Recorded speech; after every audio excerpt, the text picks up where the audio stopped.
आज का ये जो प्रेस कॉन्फ्रेंस है एक गंभीर मुद्दे पर है, देश के भविष्य के लिए है और मुख्यतः विगत 12 वर्षों में जिस प्रकार से देश आगे बढ़ा है, 80 वर्ष पूर्ण किए हैं भारतवर्ष ने स्वाधीनता का।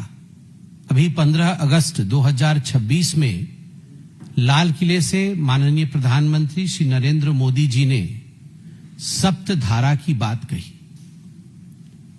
आज सप्तधारा की बात यहां होगी। किसी भी देश को आगे बढ़ने के लिए एक लक्ष्य होता है, एक टारगेट होता है। किसी भी देश के भविष्य के लिए जब सही समय पर सही नेता लक्ष्य या टारगेट का चयन करता है, तभी देश का भविष्य उज्जवल होता है। उदाहरण के तौर पे मुझे याद है, हम भी पढ़ा करते थे, टीवी पे देखा करते थे, द ग्रेट अमेरिकन ड्रीम, किस प्रकार से अमेरिका को महान बनाना है।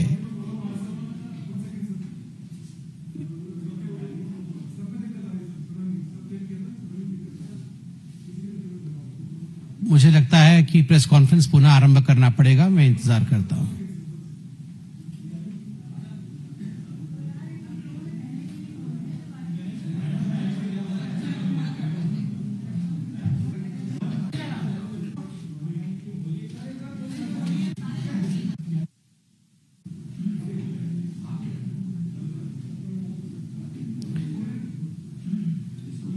मुझे क्षमा करिएगा, कुछ टेक्निकल एरर के कारण शायद कई चैनलों के पास आवाज नहीं गई और इस कारण से इस प्रेस कॉन्फ्रेंस को पुनः आरंभ करना पड़ रहा है। कभी कभी ऐसा भी होता है, आप इसे अन्यथा मत लीजिएगा। सत्य जनता के पास जानी चाहिए और जब सत्य और विकास सही पथ पर चलते हैं तो कुछ रुकावटें भी कभी कभी आती है। प्रयास किया जाता है कि उसे रोका जाए, मगर सप्तधारा रुकेगी नहीं, सप्तधारा आगे बढ़ेगी। जो लक्ष्य और जो टारगेट दिया गया है वह टारगेट जरूर आगे बढ़ेगा। देखिए, प्रेस कॉन्फ्रेंस इसलिए गंभीर है, मैं आज दिल की गहराई से बता रहा हूं। We have to think very seriously कि हमें देश को कहां लेके जाना है, देश किस दिशा में जा रहा है। क्या भारतवर्ष आज एक ग्लोबल चैलेंज बना है या नहीं बना है, और भारत का भविष्य क्या है। मुझे याद है जब हम टीनेजर थे, जब हम युवावस्था में थे, हम किसी बाहर के देश की चित्र को देखते थे या कभी किसी को सौभाग्य मिला। हमारे जमाने में बहुत कम लोग अमेरिका जा पाते थे या बाहर जा पाते थे, आज लोग जा पाते हैं। तो कभी भी बाहर के कोई दृश्य को देखते थे, टीवी में देखते थे, कोई हॉलीवुड मूवी में देखते थे, तो हमें लगता था हम ऐसा क्यों नहीं हो सकते, इंडिया ऐसा क्यों नहीं हो सकता, ऐसी सड़कें इंडिया में क्यों नहीं हो सकती है, ऐसे पुल, ऐसे ट्रेन इंडिया में क्यों नहीं हो सकते हैं। Why is it that only the US dream has to be big? क्यों ऐसा हो सकता है कि ग्रेट अमेरिकन ड्रीम हो सकता है, मगर भारत का कोई लक्ष्य क्यों नहीं हो सकता। तो 15 अगस्त 2026 में प्रधानमंत्री नरेंद्र मोदी जी ने वह लक्ष्य, वह टारगेट भारतवर्ष का देश के सामने लाल किले के प्राचीर से रखा। वो लक्ष्य क्या था, मैं बहुत छोटे में उस लक्ष्य को बताऊंगा और एक 3, 4, 5 दिन में इस लक्ष्य को पूरे विवरण के साथ भारतीय जनता पार्टी आगे लेकर आएगी, because we want the people to understand the finer details. जो सप्तधारा है मतलब 7, ये एक रोड मैप है। क्या है ये रोड मैप? एक विकसित भारत बनाने के लिए। पहली धारा कौन सी है? पहली धारा है मैन्युफैक्चरिंग पावर।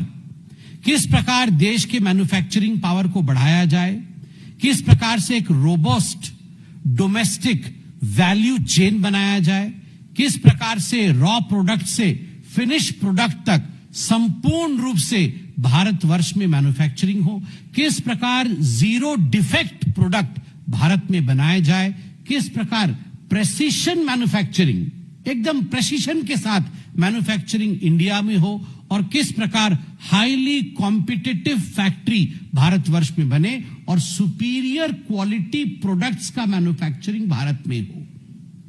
कई देशों के प्रोडक्ट्स आते हैं, वो सुपीरियर क्वालिटी के नहीं होते हैं। उस प्रोडक्ट को आप हाथ में लीजिएगा, एक दिवाली में वो लाइट जलेगी, अगले दिवाली में वो लाइट नहीं जलेगी, उनका गारंटी नहीं होता है।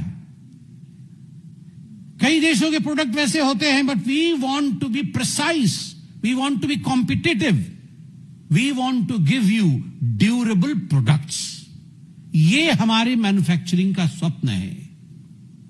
और कुछ नेता भी वैसे होते हैं जिनकी गारंटी नहीं होती है, मगर हमारे वाले नेता की गारंटी है। तो हम गारंटी के साथ कहते हैं कि हम आपको गारंटी का मैन्युफैक्चरिंग देंगे। यह है पहला धारा। दूसरी धारा कौन सी है? दूसरी धारा हमारे अन्नदाताओं के लिए है, हमारे किसानों के लिए है, एग्रीकल्चर के लिए है, फार्मिंग के लिए है। एग्रीकल्चर एंड फूड प्रोडक्ट्स, दलहन तिलहन किस प्रकार से आगे बढ़े, किस प्रकार से प्रोडक्टिविटी आगे बढ़े एग्रीकल्चर में, किस प्रकार से केमिकल मुक्त ऑर्गेनिक एग्रीकल्चर आगे बढ़े, किस प्रकार से डीएपी और यूरिया सस्ते से सस्ते रेट में किसानों तक पहुंच सके। ग्लोबल क्राइसिस के बीच में भी प्रधानमंत्री ये काम कर रहे हैं। इसका विवरण आपको आने वाले दिनों में दिया जाएगा। पूरे अच्छे तरीके से आपके सामने इस विषय को रखेंगे। तीसरी धारा कौन सी है? इन धाराओं के विषय में मैं और थोड़ा बताऊंगा, मगर मैं टच कर रहा हूं पॉइंट को। तीसरी धारा है टेक्नोलॉजी की। कुछ लोग केवल टी शर्ट पहन के टेक्नोलॉजी की बात करते हैं, मगर कुछ लोग गारंटी लेकर टेक्नोलॉजी को डिलीवर करते हैं। सप्तधारा की तीसरी धारा है टेक्नोलॉजी एंड इनोवेशन। आज अगर हम सोशल मीडिया में देखते हैं तो परसों नरेंद्र मोदी जी का जो एक इंटरेक्शन हुआ था हमारे यूथ स्पेस के जो काम करने वाले युवकों के साथ, आप चिंता करके देखिए आज हम स्पेस सेक्टर में कहां पहुंचे हैं। अब जरा सोच के देखिए, जो भारत स्पेस के विषय में चिंता नहीं करता था, वहां आज स्पेस को लेकर इनोवेशन हो रहा है। क्वांटम टेक्नोलॉजी और एआई को लेकर आज भारतवर्ष आगे बढ़ रहा है। आज भारतवर्ष का सबसे बड़ा लक्ष्य है डाटा सेंटर। बहुत लोग समझ नहीं रहे होंगे ये डाटा सेंटर क्या होता है, मगर हमें इसे गांव-गांव तक समझाना है। हमारे डाटा को हमारे पास ही सुरक्षित रखना, अपने पास ही अपना डेटा रहे, अपना डेटा सेंटर हो, ये बहुत बड़ी बात है। आज डेटा बाहर रहती है, अपना डेटा सेंटर होना, नेक्स्ट जनरेशन कम्युनिकेशन को स्थापित करना। और प्रधानमंत्री जी ने कहा 10 मिलियन 1 करोड़ युवाओं को एआई आर्टिफिशियल इंटेलिजेंस में किस प्रकार से हम ट्रेनिंग दे सके 1 वर्ष के अंदर। केवल उतना ही नहीं, डिजिटल पब्लिक इंफ्रास्ट्रक्चर डीपीआई के माध्यम से हम फ्री ऑनलाइन कोचिंग बच्चों के लिए कैसे शुरू कर सके। आजकल कितना कंपटीशन है कोचिंग को लेकर, उसके लिए प्रधानमंत्री जी ने चिंता किया है। ये टेक्नोलॉजी और इनोवेशन। और आप देखिएगा, लोग हंसते थे यूपीआई को लेकर, यूपीआई नहीं हो पाएगा, 10 वर्ष पूर्ण हो गए। आज लोग हंस रहे हैं कि हाँ, ये डीपीआई से क्या आप कोचिंग कर सकते हैं? क्या यह संभव है कि कोचिंग हो पाएगा डीपीआई से? मैं आपको आज लिख के दे रहा हूं, आप लिख के रखिए। आप देखिएगा, it would be a success story of India जब डीपीआई से हमारे बच्चे, डिजिटल प्लेटफॉर्म से हमारे बच्चे कोचिंग सेंटर्स के द्वारा, सबसे अच्छे टीचर्स के द्वारा घर बैठे कोचिंग ले रहे होंगे। ये होगा जब 1 करोड़ बच्चे एआई में शिक्षित होंगे 1 साल के अंदर, तब हमारी सप्तधारा की जो टेक्नोलॉजी और इनोवेशन की धारा है यह पूर्ण होगी।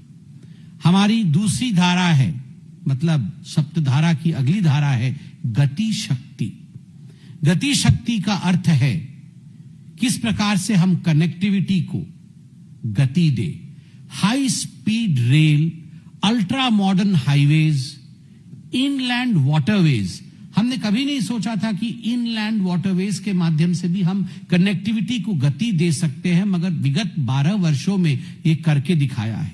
एडवांस्ड एयरपोर्ट, मैं नॉर्थ ईस्ट का कोऑर्डिनेटर हूं, कई वर्षों से नॉर्थ ईस्ट जा रहा हूं। पहले त्रिपुरा का एयरपोर्ट कैसा था, आज त्रिपुरा का एयरपोर्ट कैसा है। पहले गुवाहाटी का एयरपोर्ट कैसा था, आज गुवाहाटी के एयरपोर्ट में उतरता हूं तो I get that international vibration. आप सबको भी वैसा लगता होगा। आप गुवाहाटी के एयरपोर्ट में उतरिए, बैम्बू से बना हुआ वो जो सुंदरता, वो जो मॉडर्निटी है, everywhere every state has showcase that, कि संभव है कि हमारे एयरपोर्ट। और तो और, मैं पुरी का सांसद हूं, मैं रिव्यू करने जाता हूं पुरी के रेलवे स्टेशन को, तो मुझे विश्वास नहीं होता है कि इस प्रकार का रेलवे स्टेशन बन सकता है। देश भर में अपग्रेडेशन ऑफ रेलवे स्टेशन, ये जो कम्युनिकेशन, कनेक्टिविटी और स्पीड, गति शक्ति है, ये अपने आप में कितनी बड़ी बात है। आप चिंता करके देखिए, हाइड्रोजन पावर्ड ट्रेन्स, सपने में नहीं सोचा था हमने, आज हाइड्रोजन पावर्ड ट्रेन्स चलने वाली है, चल रही है, इसका इंट्रोडक्शन हुआ है। Seamless integration of clean energy into national transport system, ये गति शक्ति है। उसके बाद की जो धारा है वो एक बहुत महत्वपूर्ण धारा है। भारतवर्ष ने चाहे एयर स्ट्राइक हो, चाहे सर्जिकल स्ट्राइक हो, उसके माध्यम से दिखाया है कि डिफेंस पावर की जो धारा है उसमें बहुत बड़ा परिवर्तन आया है। एक भारत वैसा भी था जिसमें वहां के डिफेंस मिनिस्टर ने कहा था, no work is the work. Border में रोड नहीं बनाना, कोई डेवलपमेंट नहीं करना ही सबसे बड़ा काम है। वहां से आज हम सेल्फ रिलायंस की तरफ बढ़ रहे हैं। आज जिस प्रकार से डिफेंस सेक्टर में एक एक उत्पाद भारत का पूरे विश्व में कॉम्पिटेंस के साथ, क्रेडिबिलिटी के साथ खड़ा है, जैसे उसकी मार्केटिंग हो रही है, गर्व के साथ, फक्र के साथ आज हम कह सकते हैं कि भारतवर्ष डिफेंस के सेक्टर में आत्मनिर्भर हो रहा है। दूसरे देश जहां से हम पहले कभी इंपोर्ट करते थे, आज हम उन देशों को डिफेंस के प्रोडक्ट, हमारे इंडिजिनस डिफेंस के प्रोडक्ट एक्सपोर्ट करते हैं। और प्रधानमंत्री जी ने इस बार बहुत बड़ी बात कही लाल किले से, डिफेंस के सेक्टर के लिए सप्तधारा में उन्होंने कहा है कि मिशन सुदर्शन चक्र, मिशन सुदर्शन चक्र के माध्यम से वाइब्रेंट सिविल डिफेंस खड़ा किया जाएगा पूरे देश में। आप देखिएगा ये सिविल डिफेंस कितनी बड़ी शक्ति होगी पूरे देश के लिए। और तो और, प्रधानमंत्री जी ने एक शब्द का प्रयोग किया डिफेंस सेक्टर के सप्तधारा में, जिसको लेकर कई लोगों में आग लग गई, दिमागी नक्सल, अर्बन नक्सल, दिमागी नक्सल। चिदम्बरम साहब ने तो यह भी कह दिया कि वो बहुत गौरवान्वित महसूस करते हैं कि वो खुद एक दिमागी नक्सल है।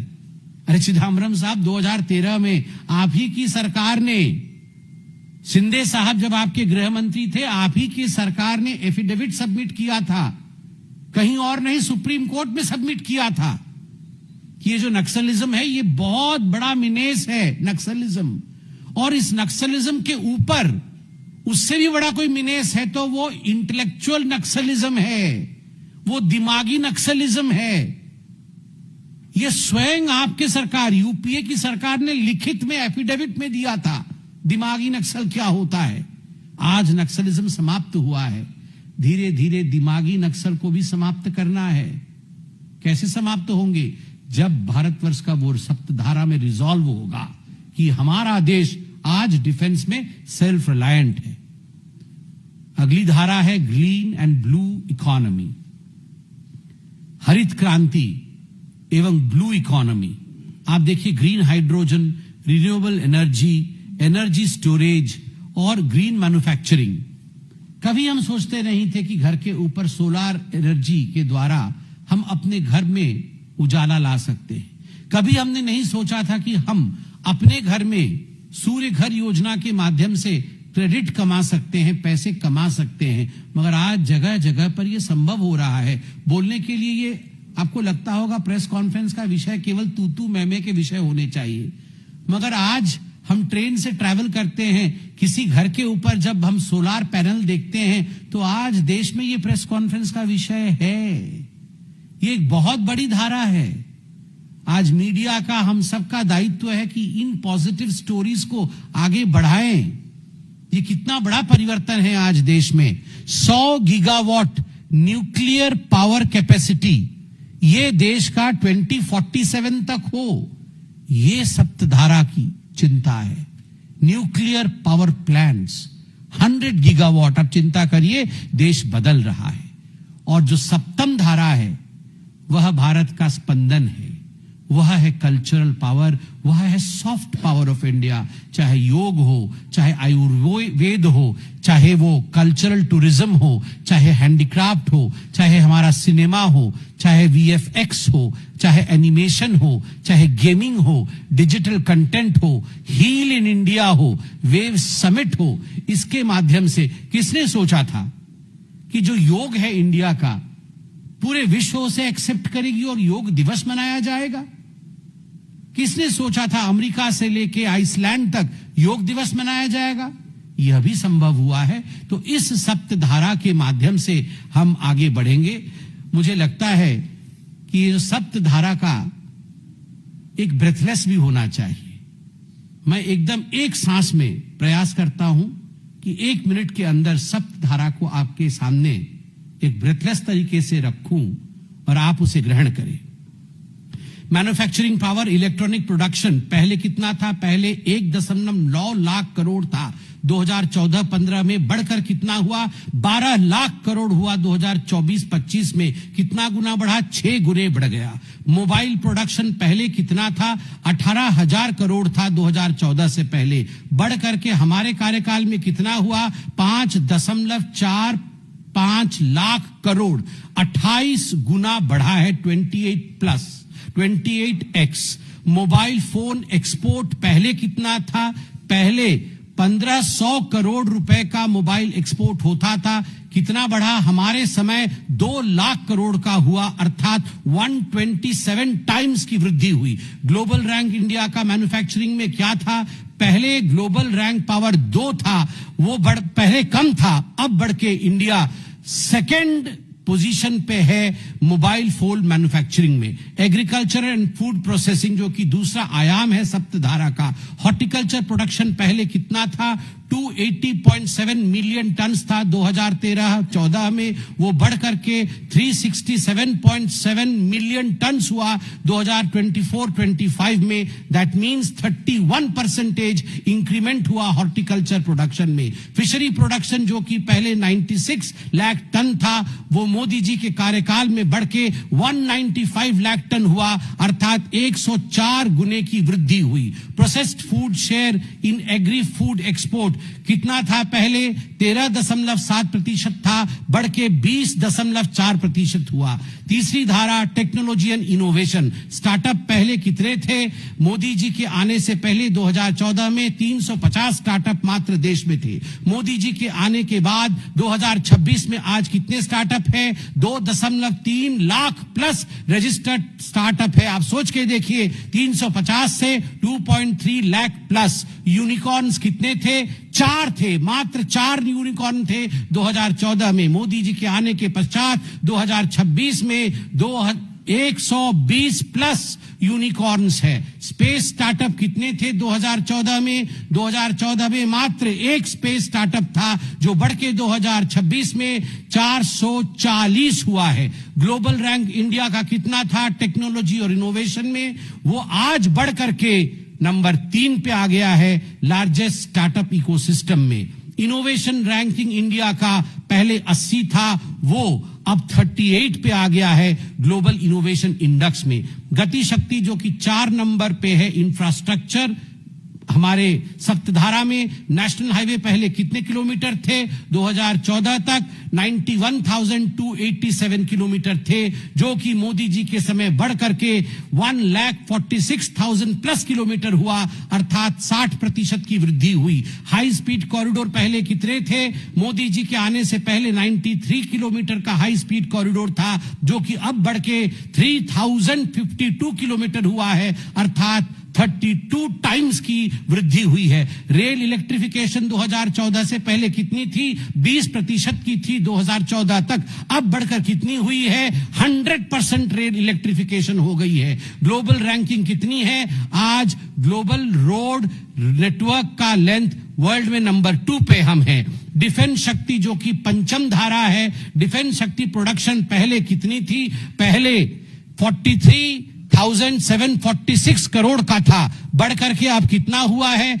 1.78 लाख करोड़ का, अर्थात कितना गुना बढ़ा?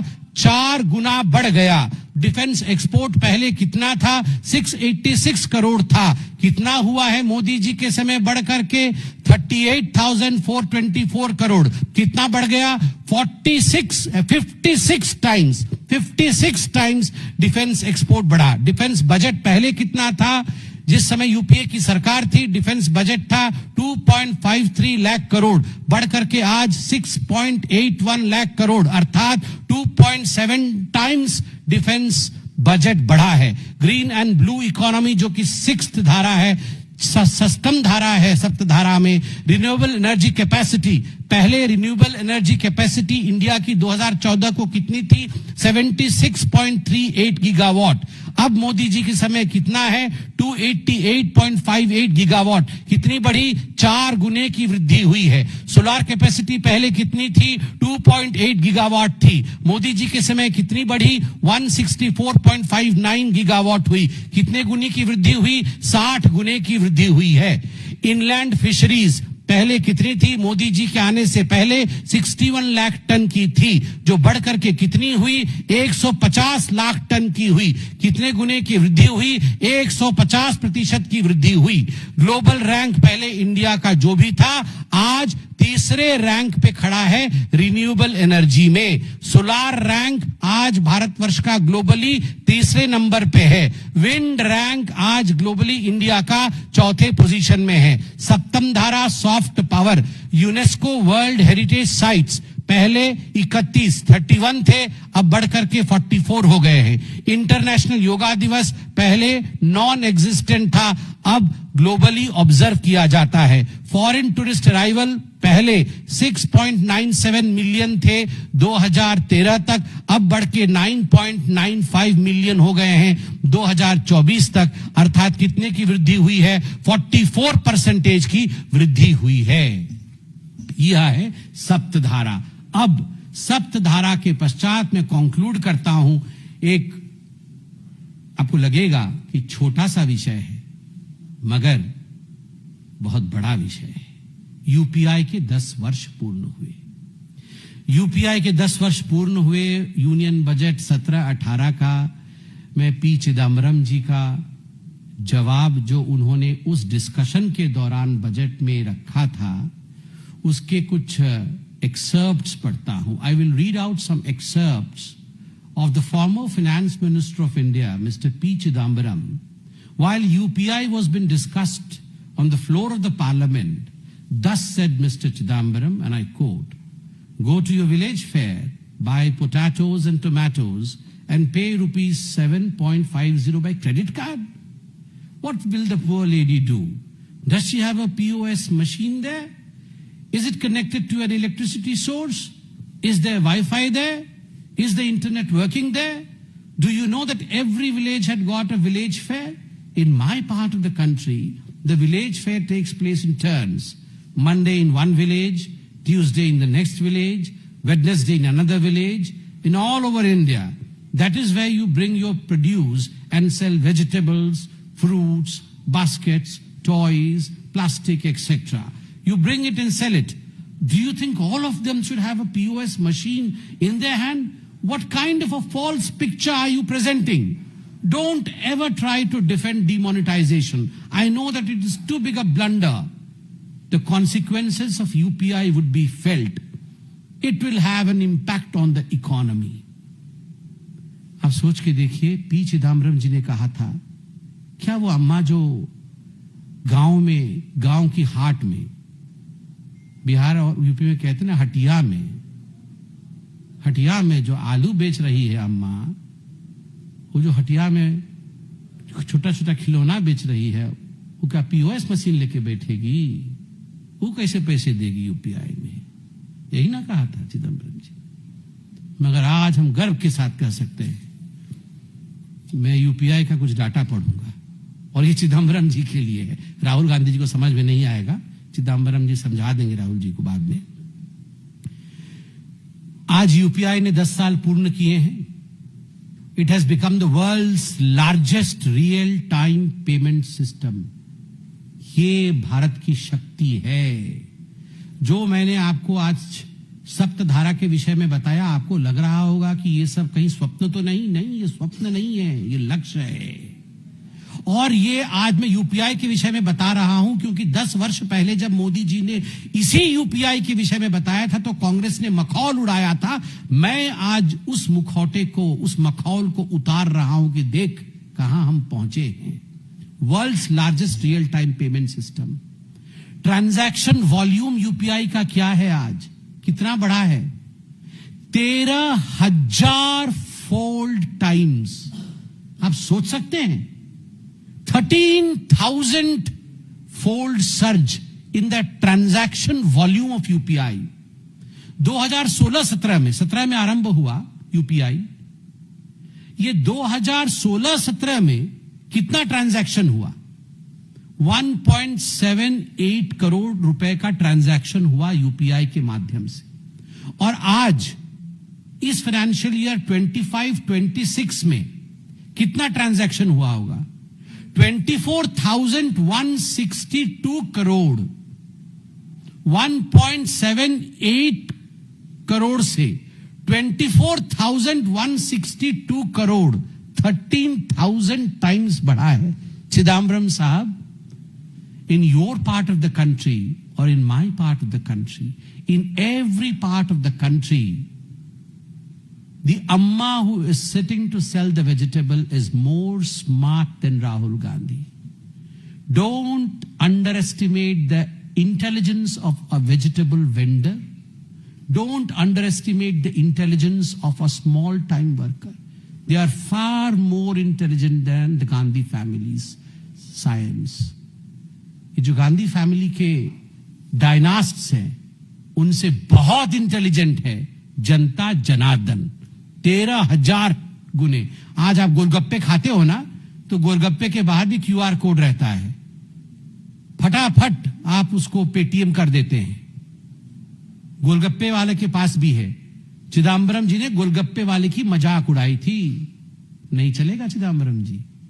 गोलगप्पा वाला राहुल गांधी से स्मार्ट है। राहुल गांधी जी को सीखना चाहिए। आपने मखौल उड़ाया था, ट्रांजैक्शन वॉल्यूम बताया, ट्रांजैक्शन वैल्यू देखिए। 4,000 fold increase in transaction value.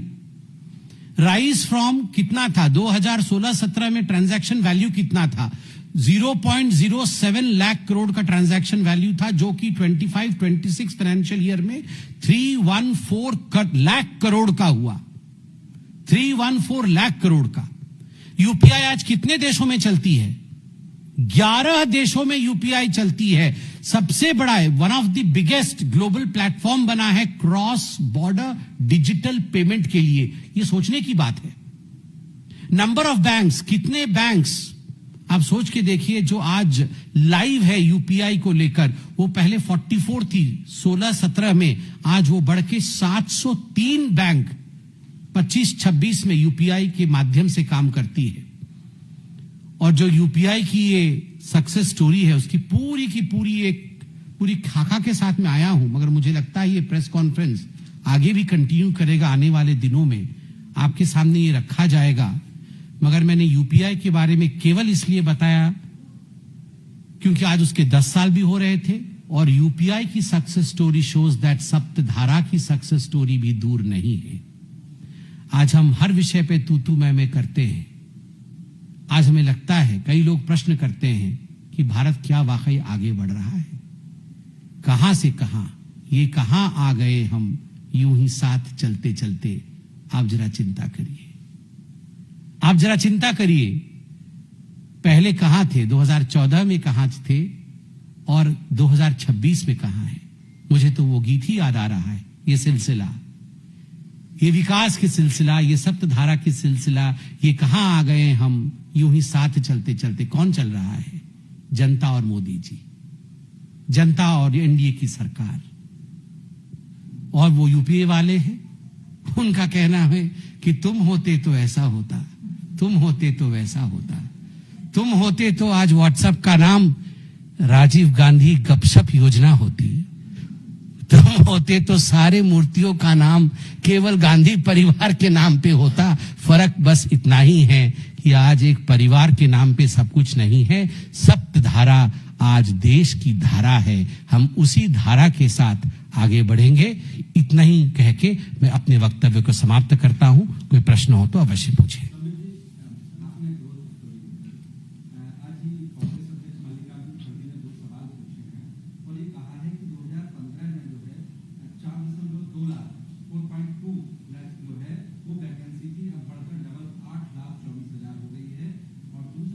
किस चीज की वैकेंसी?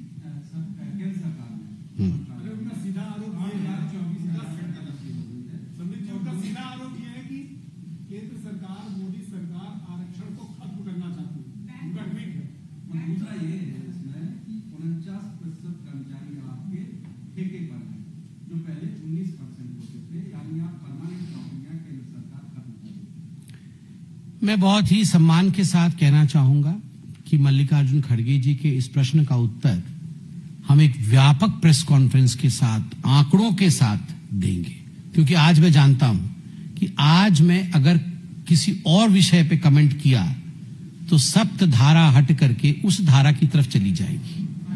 नहीं, हाँ, वो फिर अलग धारा, राजनीतिक धारा बन जाएगी। इसलिए आज का विषय सप्त धारा है और मल्लिकार्जुन खड़गे जी का अधिकार है लोकतंत्र में प्रश्न पूछे।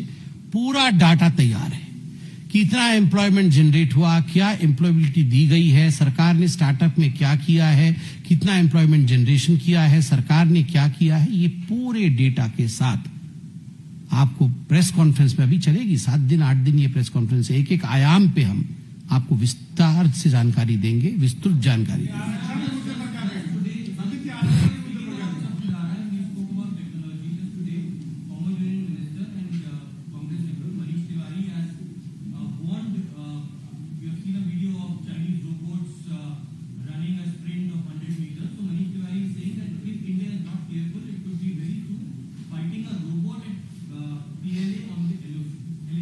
First, we have to fight the Congress mindset at the LOC and at the international borders also, because they are the ones who in fact are the prop-ups of our enemies. They are the ones who spread misinformation. They are the ones who were found inside the Chinese tent when the Doklam standoff was taking place. They were the ones who were discouraging Indian army when Indian army and the Chinese army were hand on hand. And in fact, the words used by Rahul Gandhi, I remember, were "maar dala hamare army ko." Such were the discouraging words of Mr. Rahul Gandhi. They were the ones who were prop-ups because when the surgical strike and the air strike took place, they in fact stood with the opposite side. They commented upon India and they wanted evidence. And recently, during Operation Sindoor, unfortunately, we became the only country to have a discussion on the floor of the parliament whether the Indian army did well or not, despite having all the evidences of destroying innumerable bases in Pakistan. Such is our opposition, such is Rahul Gandhi, that first the robot called as Rahul Gandhi, the robot of China called as Rahul Gandhi, we need to fight his mindset democratically.